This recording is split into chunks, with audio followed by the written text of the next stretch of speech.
मुझे प्रभु के भतीजे का वधिक दिखाई दे रहा है, जिसे मैं मसल के रख दूंगा।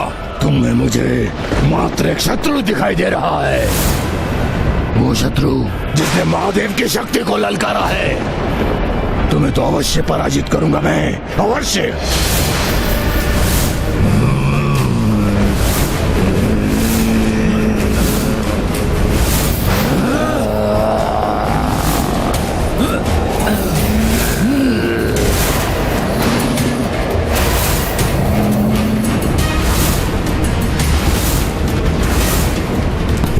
युद्ध की स्थिति निर्मित हो गई है। युद्ध भक्त और भगवान के मध्य एक प्रचंड रण।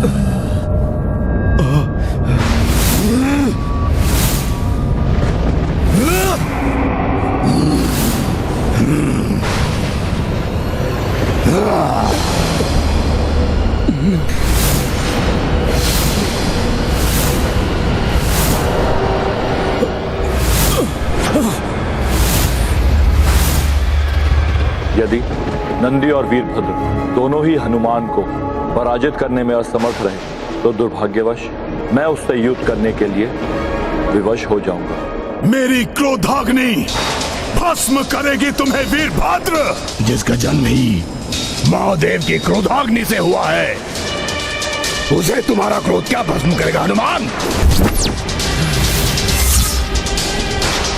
हनुमान की अपार शक्ति को खंडित करना ही होगा। प्रभु की शक्ति किसी से पराजित नहीं हो सकती।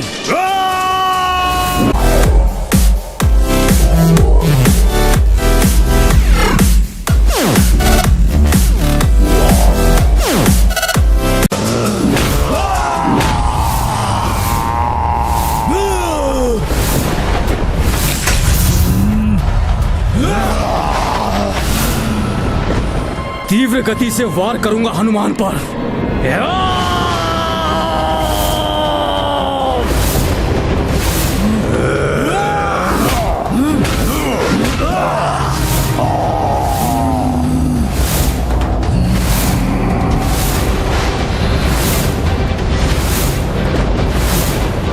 इतनी गति का संचार कर प्रहार करूंगा हनुमान पर कि वो अपना बचाव ना कर सके।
बढ़े आ रहे हैं इतनी तीव्र गति से। वीरभद्र नंदी शिवगामी सबहु शंकर गण बलशाली।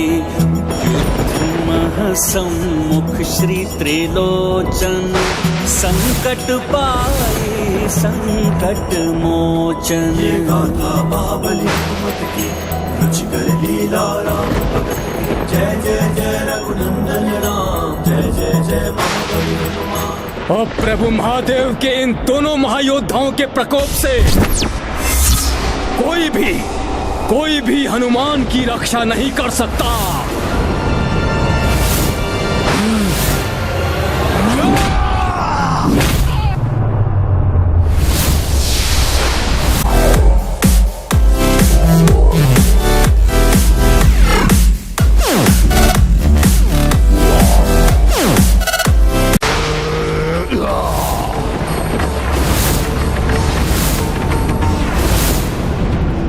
तुम्हारी पराजय निश्चित ही है। तो व्यर्थ में युद्ध क्यों कर रहे हो हनुमान? अश्वमेध यज्ञ का अश्व तो तुम खो चुके हो, और तुम्हारी सेना के वो 2 महायोद्धा धूल धूसरित हो चुके हैं। तुम्हारा वो राजकुमार पुष्कल हताहत हो गया है।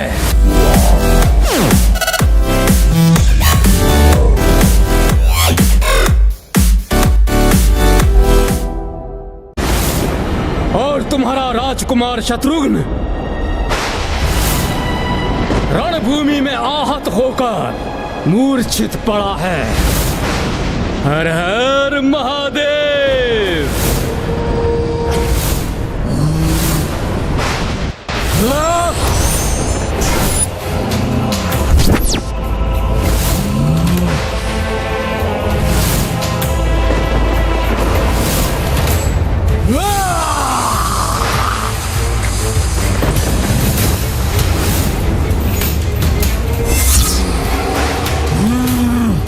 हनुमान, शीघ्र तुम भी अपने दोनों महान योद्धाओं के समान दयनीय अवस्था में होगे।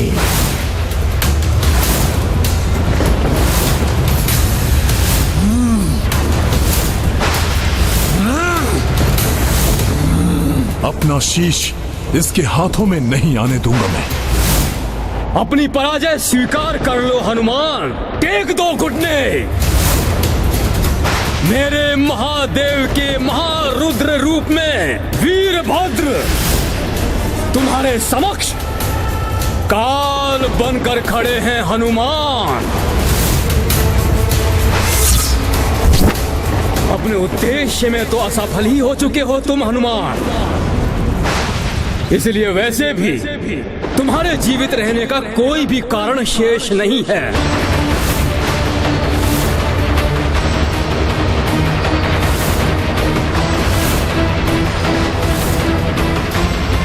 यही सही अवसर है हनुमान पर घातक वार करने का।